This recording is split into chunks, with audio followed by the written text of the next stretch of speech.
Polresta Bandara Soekarno-Hatta terus mendalami kasus wanita asal Tiongkok yang diduga diperkosa oleh 2 orang petugas keamanan bandara. Saat ini polisi telah menetapkan 2 tersangka dari anggota keamanan bandara berdasarkan alat bukti permulaan, yakni laporan polisi dan rekaman CCTV.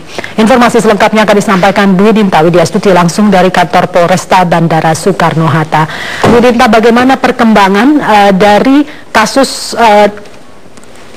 dugaan pemerkosaan ini, kapan tersangka akan ditahan? Zelda, untuk menahan 2 tersangka yang ada, Polresta Bandara Soekarno-Hatta masih perlu mengumpulkan bukti-bukti yang kuat. Maka Polresta Bandara Soekarno-Hatta pun masih akan meminta keterangan sejumlah saksi pada hari Senin dan Selasa pekan depan. Para saksi ini antara lain polisi yang pertama kali menemukan wanita asal Tiongkok sebagai korban di Terminal Bandara Soekarno-Hatta pasca dugaan pemerkosaan. Dan juga saksi lainnya ialah seorang wanita yang diminta menjadi penerjemah bahasa sehingga akhirnya korban bisa memberikan laporan atau keterangan kepada polisi yang pertama kali menemukan korban di Terminal Bandara Soekarno-Hatta. Sementara itu juga nanti polisi masih akan meminta keterangan dari korban. Namun sampai saat ini masih ada kendala karena korban, yakni wanita asal Tiongkok ini, telah dipulangkan oleh Kedutaan Besar Tiongkok di Indonesia ke negara asalnya.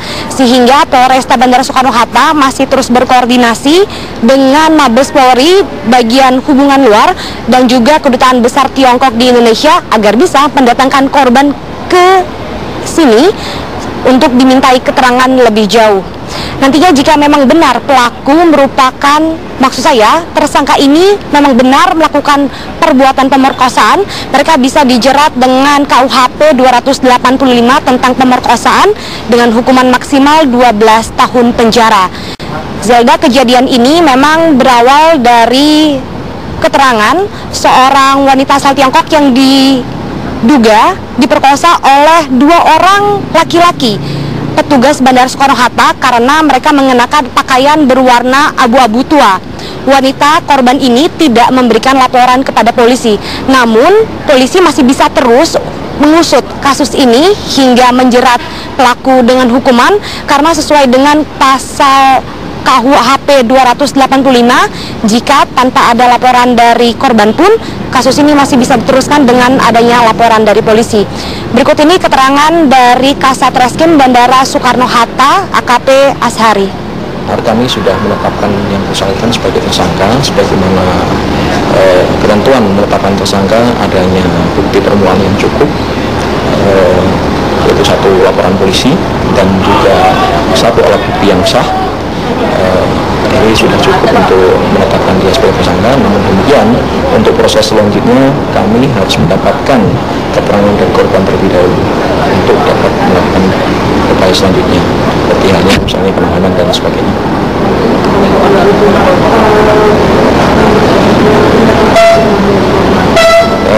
Kami masih dalam proses koordinasi baik dengan Mabes Polri dan ini adalah Interpol, yaitu Binter, dan juga dengan pihak Kedutaan Besar Cina di Jakarta untuk bisa mendatangkan saksi-saksi termasuk juga korban.